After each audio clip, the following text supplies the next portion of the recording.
अस्सलाम वालेकुम my brothers and sisters, hope आप लोग सब खैरियत से होंगे। और आज हम लोग पढ़ेंगे ई बी सी डी आई सी। इससे पहले हम लोगों ने नंबर सिस्टम पढ़ लिया, इसके पहले हम लोगों ने बी सी डी पढ़ा जिसमें हमने पूरा हिस्ट्री और एवोल्यूशन देखा था। और आज एक छोटा सा प्यारा सा नन्ना मुन्ना सा वीडियो है हमारा, जिसमें हम लोग ई बी सी डी को डेडिकेटेडली पढ़ेंगे। बहुत आसान है।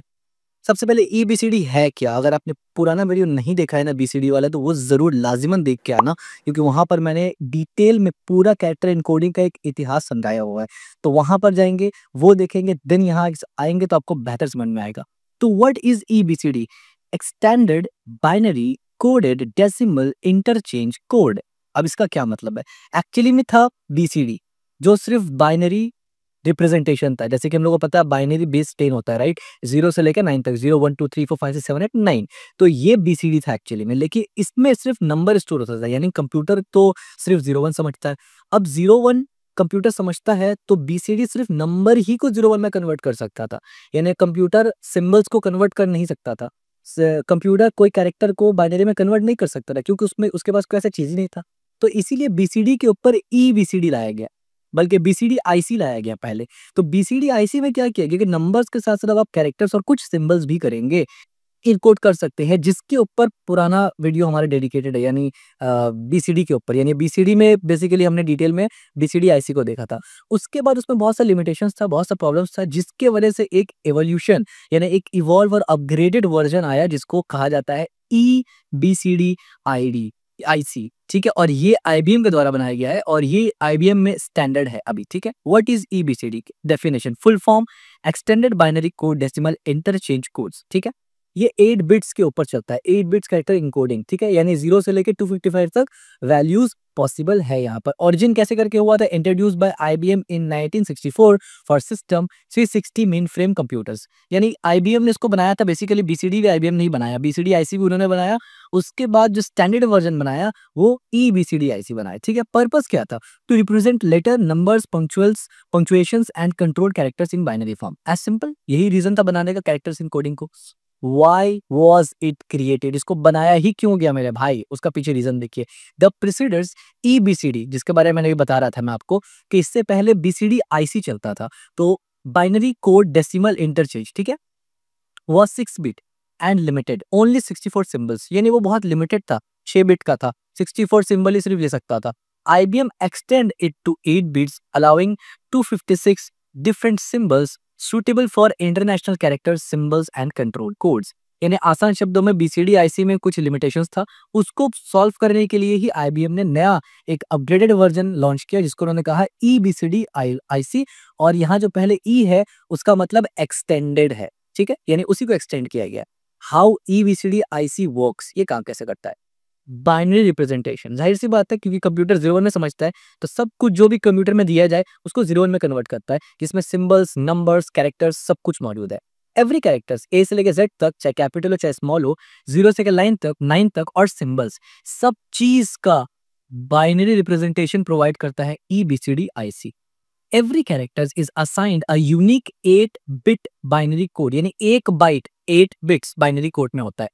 Text is store transmitted as a sequence of 8 bits value, यानी जो कैरेक्टर टेक्स्ट है ना, उसको 8 बिट वैल्यूज में रिप्रेजेंट किया गया है। ठीक है, 8 बिट्स का मतलब होता है 1 byte. Lookup table, a table data mapping tells the computer which binary pattern corresponding to which characters. यानी जाहिर सी बात है, इसका एग्जांपल अभी मैं देता हूँ। कैरेक्टर्स है, E B C D I C code है जो बाइनरी फॉर्म में लिखा है, और उसका डेसिमल ये होता है। यानी आसान शब्दों में, जब आप कीबोर्ड में प्रेस करेंगे ए, कैपिटल वाला ए, तो कंप्यूटर में बिहाइंड द सीन ये बाइनरी जाएगा 1100 एंड 0001, और इसका मतलब डेसिमल में 93 होता है। यानी जब आप ए प्रेस करते हैं, कंप्यूटर में ये जाता है, सीपीयू में ये जाता है, सीपीयू को ये मालूम है, तो सीपीयू को ये मैप किया गया है, यानी सीपीयू को ये बताया गया है कि जब ये बाइनरी आए तो ये, इसका मतलब ये वाला चीज होता है। ठीक है, यहीं पर वही बताएगी लुकअप टेबल में आप जो जो अल्फाबेट को जिस जिस यूनिक बाइनरी से मैप करते हैं, तो उस तरीके से सीपीयू उसको इंटरप्रेट करता है, राइट? तो ए को बाइनरी में ऐसे लिखा जाता है, और ये देखिए 4 और 4 यानी 8 बिट्स का है, इसका मतलब डेसिमल में ये होता है। कैपिटल डब्ल्यू को ऐसे लिखा जाता है, इसका मतलब ये होता है, और ओ को ऐसे लिखा जाता है, इसका मतलब ये होता है। तो हर कैपिटल और स्मॉल और सिंबल्स के लिए अलग अलग कॉम्बिनेशंस है, यूनिक कॉम्बिनेशंस है। ठीक है, नाउ एग्जाम्पल, अब आप देखिए WORLD, ये एक वर्ड है, वर्ल्ड जो कि कैपिटल में लिखा हुआ है। अगर मुझे ये कैपिटल में वर्ड कंप्यूटर को बताना है कि मुझे वर्ल्ड लिख के यानी मुझे वर्ल्ड स्क्रीन में दिखाओ, EBCDIC में क्या करना पड़ेगा, W के लिए ये बाइनरी आएगा, 0 के लिए ये आएगा, R के लिए ये, L के लिए और D के लिए। यानी जब आप कीबोर्ड से WORLD दबाते हैं तो ये सब बाइनरी CPU में जाता है, अगर EBCDIC सिस्टम इस्तेमाल हो रहा है तो। The CPU stores transmit this binary number, not the letter. ठीक है, यानी सीपीयू तो ये बाइनरी नंबर को ही समझता है, लेकिन हमने क्या किया कि एक एक बाइनरी नंबर के लिए एक वर्ड अपॉइंट कर दिया। तो एक्चुअली में सीपीयू को पता ही नहीं है वर्ल्ड क्या लिख रहे हैं आप, सीपीयू को सिर्फ इतना पता है। तो बिहाइंड द सीन जब हम लोग डब्ल्यू दबाते हैं तो सीपीयू को ये मालूम चलता है, और इसका मतलब सीपीयू समझता है कि ये होता है।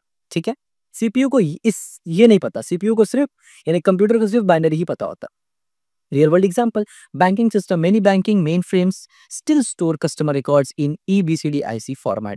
बहुत सा बैंकिंग आज भी इसी को इस्तेमाल करता है, एयरलाइंस रिजर्वेशन में भी, global distribution systems like subarrays, इस तरीके से वी ओरिजिनली, यानी बहुत सा सिस्टम जो बहुत पहले बना था और बेस जिसका EBCDIC था, आज भी बहुत सा जगह वो चलता है, सरकारी वगैरह में भी और बहुत सा जगह। ठीक है, जैसे कि यहाँ पे मैंने लिखा insurance and governance database old dedicated old कॉलबॉट एप्लीकेशंस, यानी कॉलबॉट बेसिकली एक प्रोग्रामिंग लैंग्वेज टाइप का चीज होता था जो पुराने टाइम में इस्तेमाल किया जाता था। तो उस पे लिखा हुआ बहुत सा जो कोड है वो अभी भी EBCDIC के ऊपर रिलाई करता है। ठीक है, data exchange, old tape archives and punch cards use EBCDIC encodings. ठीक है, यानी इन शॉर्ट आप आसान शब्दों में समझ लीजिए कि आज भी दुनिया में बहुत कई जगह EBCDIC का इस्तेमाल होता है, लेकिन वर्ल्ड वाइड नहीं होता। और ये जो मोस्ट वाला टाइम आपको दिख रहा है ये ओल्ड सिस्टम में दिखेगा और IBM के जो सिस्टम्स है उसमें ज़्यादा दिखेगा। ठीक है, compatibility challenge, if two bank share customer files and one use ASCII,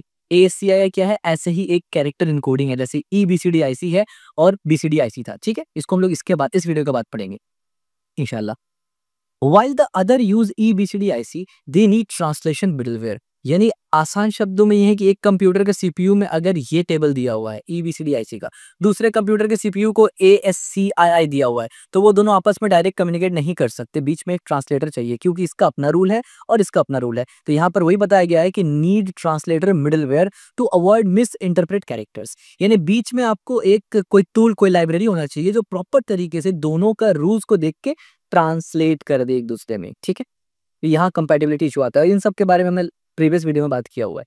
connections with computer organisation and architecture, अब इसका कनेक्शन क्या है, तो ये भी मैंने लास्ट वीडियो में बात किया था कि पूरा का पूरा डेटा जो ट्रांसफर है या जो कंपैटिबिलिटी इशू होता है वो COA से कनेक्टेड ही होता है। ठीक है, instruction set architecture ISA, IBM System 360 ISA include instruction that operate directly on EBCDIC code like compare, move, and translate instruction. Example, TR translate instruction could convert characters from one code page to another। मतलब क्या, मतलब ये है कि जो एक CPU जब बनता है तो CPU किस तरीके से बाइनरी में किसको कन्वर्ट करेगा, यानी बाइनरी में ही सब कुछ समझता है, तो सब कन्वर्जन CPU के थ्रू ही होता है।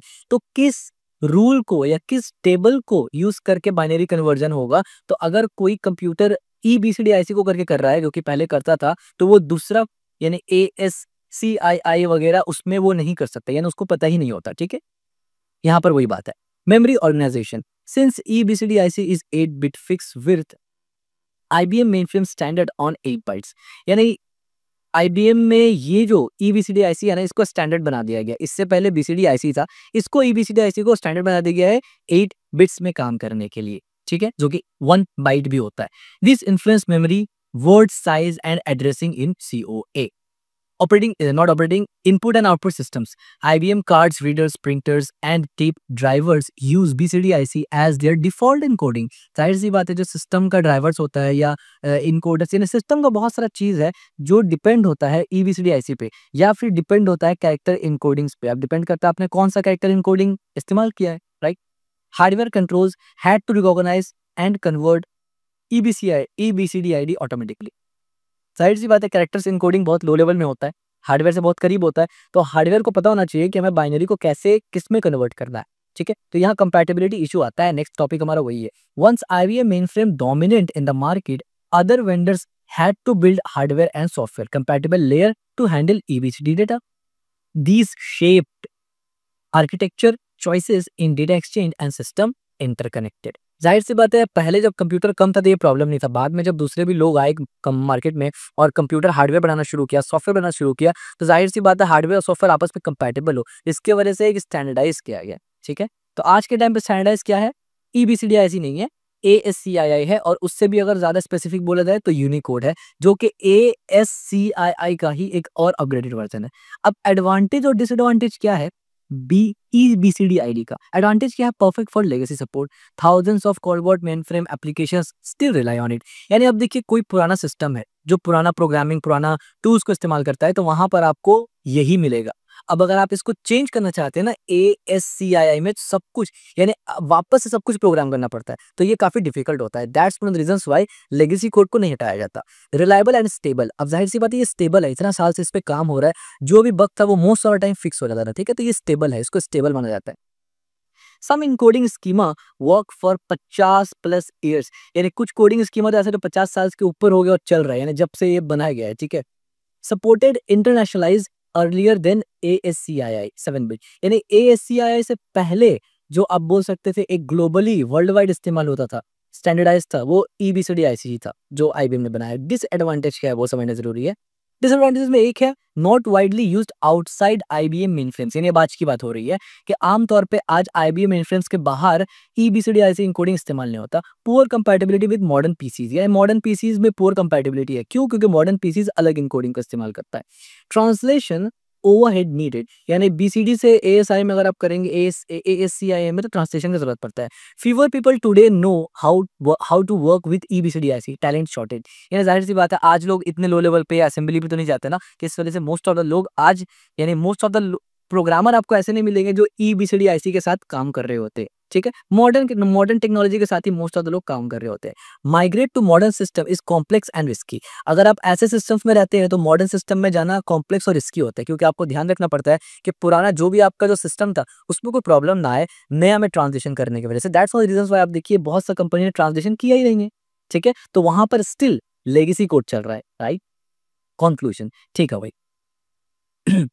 EBCDIC, IBM's legacy 8-bit encodings designed for mainframes in 1960s, still alive in banking, insurance, airlines and government because of the massive legacy system। आसान शब्दों में ये है कि EBCDIC IBM ने बनाया था और पुराने बहुत से सिस्टम में आज भी इसका इस्तेमाल होता है। क्यों? क्योंकि वो लेगेसी सिस्टम्स है, उनको अपग्रेड नहीं करवाया गया दूसरे टेक्नोलॉजी में। अब जाहिर सी बात है अगर अभी उसको कोई दूसरे टेक्नोलॉजी में करे तो काफ़ी उसमें प्रॉब्लम्स आता है, इस वजह से उसको एज इट इज़ रखा गया है। तो जाहिर सी बात है एज इट इज़ रखा गया तो उसका इस्तेमाल तो हो रहा है ना, तो इस वजह से लेगेसी कोड या लेगेसी सिस्टम में ये इस्तेमाल होता है। और अगर कभी आपको कोई कंपनी में काम करना पड़े और हार्डवेयर के बहुत करीब डील करना पड़े ओएस वगैरह में, तो फिर आपको भी लेगेसी चीज़ समझना ज़रूरी है। और ये हर डोमेन में होता है, हर डोमेन में।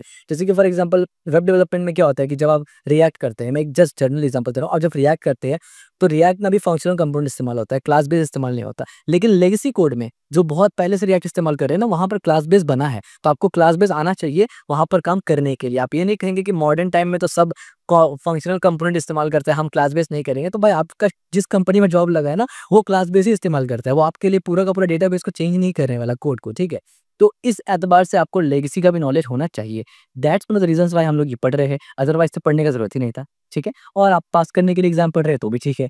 Influenced ISS design, ISS design क्या होता है? ये जो पूरा इंस्ट्रक्शन आर्किटेक्चर सिस्टम होता है ना कि सीपीयू कैसे करके क्या करेगा, वो इन्फ्लुएंस्ड इसी टेबल से होता था।